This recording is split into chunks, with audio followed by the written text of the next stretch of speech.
So much, Pat. From our kitchen to the kitchen of your host, if you're running out of ideas on what to bring to your next holiday party, we may have just the answer for you. Take a look.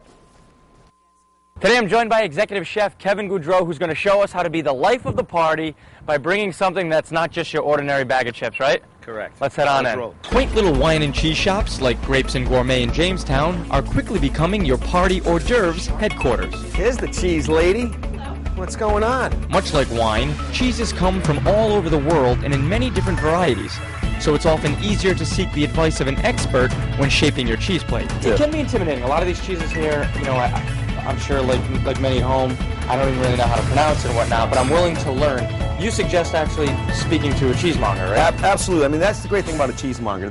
The store's here to educate people. With local cheeses and imported cheese coming in so many different flavors, it's important to have a wide variety so you'll please everyone's palate. Soft cheese, a firm cheese, a goat, a cow, a hard. And then, you know, she's got all these wonderful things we can, you know, pair with the cheeses on the cheese board. I think we should try the Cashel Blue over there. It's from Ireland. Okay. Awesome. You know, the Irish make great cheeses. I'd also like to try that Delice de Bourguignon right there. It's a nice French cheese. This Le Chèvre Noir looks pretty cool right here. It's a goat cheese. Looks like it's been... That looks like a really unique cheese.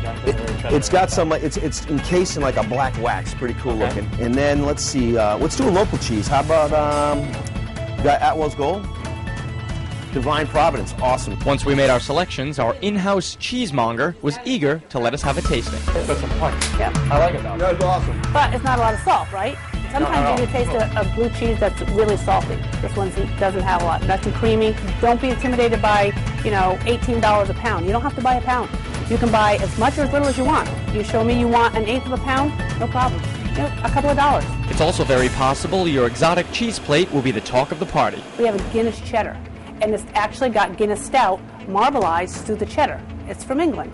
There's a conversation starter right there. To really bring it all together, it's best to pair your cheese with other little snacks. You want to start pairing those cheeses up with like nice little flatbreads, some crostini sticks, some crostinis, maybe some little chutneys, pickled cornichons, things like that. You want to have a variety. And much like wine, there's certain cheese etiquette, which will be handy information with all your office holiday parties coming up. When you go to someone's house and there's a wedge of cheese, you never cut the tip or the nose off of the cheese.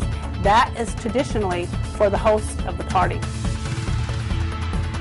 I've broken that rule several times then. Coming up later in the show, Chef Kevin is going to show us how to perfectly prepare our platter for your next holiday get-together. It's time now to get a check on weather with